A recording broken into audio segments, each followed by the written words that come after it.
Pai, afasta de mim este cálice, Pai. Afasta de mim esse cálice, Pai, de vinho tinto de sangue. Ai, meu Deus, de novo ele cantando. E depois fala que não quer ser famosinho. E aí, você já ouviu essa música? Você sabia que ela faz parte do tropicalismo brasileiro? Pois é, o tropicalismo brasileiro faz parte também do movimento maior mundial chamado contracultura. Você sabe o que é isso? Vem protestar aqui com a gente.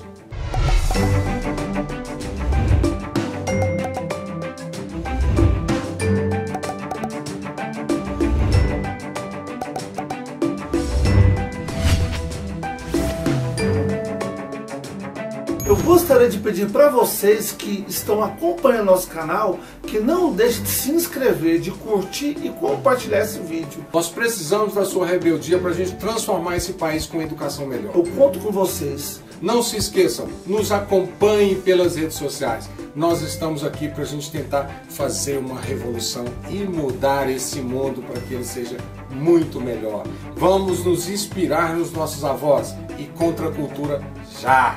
E não deixe também de marcar o sininho das notificações.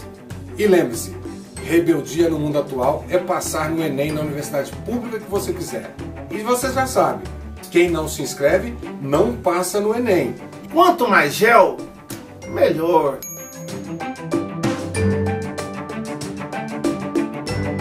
Os anos 50 foram conhecidos no Brasil como anos dourados.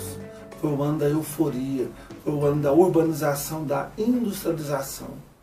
A música que fez sucesso nessa época era a Bossa Nova, um gênero nacional que foi para o mundo todo e que falava de flor, falava de amor. Porém, quando chega nos anos 60, a realidade não se mostrou tão bonita como nas músicas. Isso porque, para construir Brasília e industrializar o Brasil, o presidente JK imprimiu bastante dinheiro e isso gerou uma grande inflação. Se os anos 50 foram conhecidos como anos dourados, os anos 60 foram chamados de anos rebeldes, porque a população cansada dessa miséria, da desigualdade, passou a contestar a situação. E muitos jovens passaram a fazer música de protesto. Isso faz parte do processo de contracultura. E o seu início principal foi em 1968, no auge da ditadura, quando foi instalado o Ato Institucional número 5, e é onde a repressão se tornou cada vez maior. Nesse momento as pessoas eram forçadas a escolher entre o capitalismo e o socialismo. No Brasil, país capitalista aliado aos Estados Unidos, o socialismo era visto como um palavrão. E aí as pessoas eram forçadas a seguir o esquema capitalista. Porém, alguns jovens, cansados dessa repressão, resolveram não ser nem capitalista e nem socialista e ir contra a cultura de consumo. Estava nascendo aí a chamada contracultura. Se nos anos 50 a Bossa Nova falava de flor e amor, nos anos 60 as músicas falavam de protesto, falavam de mobilização e retratavam o mundo desigual que acontecia. A história trouxe um período muito tenso para a humanidade, a Guerra Fria. Nesse contexto, havia duas opções basicamente de ideias, ou capitalismo ou socialismo. Quem se opunha a um dos dois conceitos não se enquadrava em nenhuma das duas formas de ideias. Assim sendo, nos anos 60, a Guerra do Vietnã, que levou os Estados Unidos ao outro lado do mundo para defender os princípios capitalistas, baseadas na ideia de Deus, sociedade, família, neste contexto nós vamos ter uma outra realidade mundial.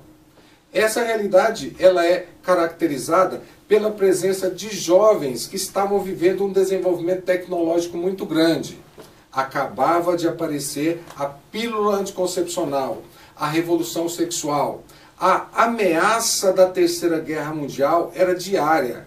Então, se você convivesse com a ameaça da Terceira Guerra Mundial, você queria ir para a escola todos os dias, você queria suar, trabalhar, ser um profissional como seu pai que trabalha 12, 14 horas por dia para comprar produtos que você não precisa? Por isso, um grupo de jovens do mundo todo, inicialmente nos Estados Unidos, começou a pensar e sonhar com outra sociedade.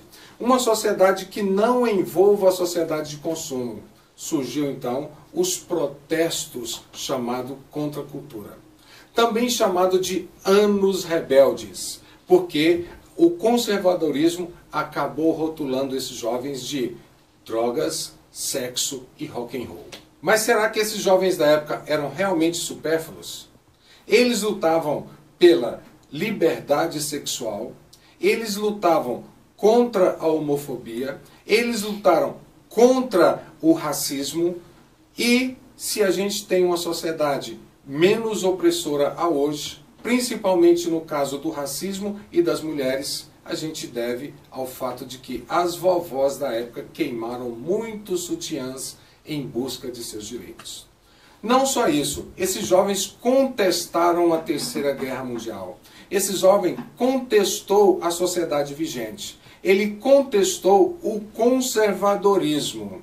Né? Então, nesse contexto, a gente vai ter a contracultura como um dos maiores movimentos culturais do mundo, principalmente aqui do século XX, que influencia o nosso cotidiano até hoje. Esses jovens que protestavam contra isso foram conhecidos como hippies, e o seu lema era paz e amor. No âmbito internacional, nesse mesmo ano, 1968, ocorreu movimentos como a Primavera de Praga e o Maio de 68 na França, onde os jovens protestaram contra a guerra do Vietnã e contra a cultura de consumo, que já estava sendo embutida pela televisão, que fazia sucesso nos lares do mundo todo. Por contrariar os ideais capitalistas de trabalho e consumo, muitos foram considerados vagabundos e desordeiros. Porém, esses jovens eles eram muito mais críticos do que a maior parte da sociedade, que vivia alienada nos seus padrões de consumo. Eles ajudaram a movimentar ideais libertários que são valorosos até hoje, como, por exemplo, o direito das mulheres e o direito às minorias, como, por exemplo, aos gays e aos negros. E isso foi muito importante para trazer o caráter humano à nossa sociedade.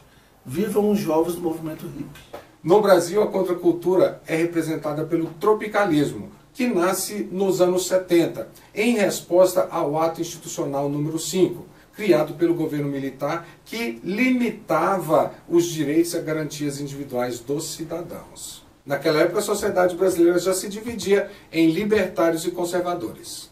Os conservadores preferiam um estilo de música chamado Jovem Guarda, onde o país estava vivendo um intenso conflito socioeconômico, político, e o jovem brasileiro cantava "O filme triste que me fez chorar", ou "Era um biquíni de bolinha amarelinha tão pequenininho, mal cabia na Ana Maria". Ou seja, as músicas que faziam sucesso entre os conservadores basicamente eram aquelas músicas que mostravam que o jovem não tinha um problema maior do que um amor perdido. Os libertários preferiam música de protestos que contestavam a sociedade vigente, como, por exemplo, Geraldo Vandré com sua música "Pra Não Dizer Que Não Falei das Flores". No cinema, anti-imperialista, anticapitalista, denuncia o subdesenvolvimento e a miséria do país, apesar da ideia de um conjunto nacional dizer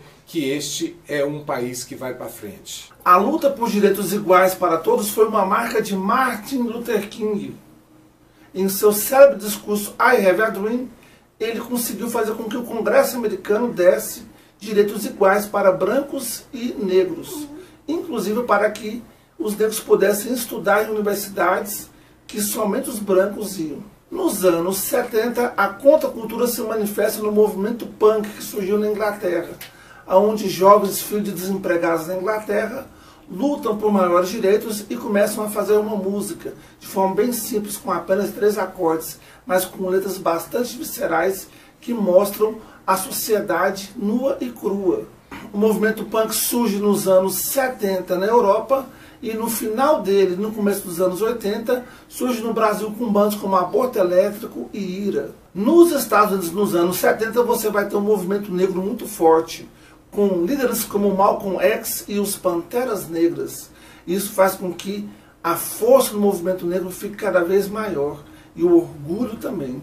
A contracultura, englobando a Tropicália, é um período muito importante para a história da humanidade.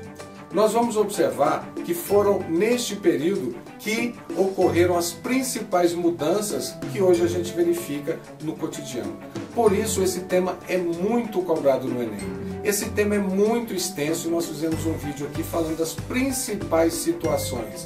É necessário um aprofundamento, é necessário uma leitura. Por isso nós vamos estar disponibilizando no link aí abaixo listas de exercício, mapa mental, e esperamos que você realmente busque mais informações sobre esse tema, porque ele é certo nas provas de Enem e nos vestibulares.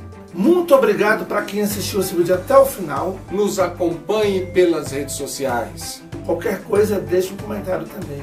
E até mais, Gel. E até mais, Gel.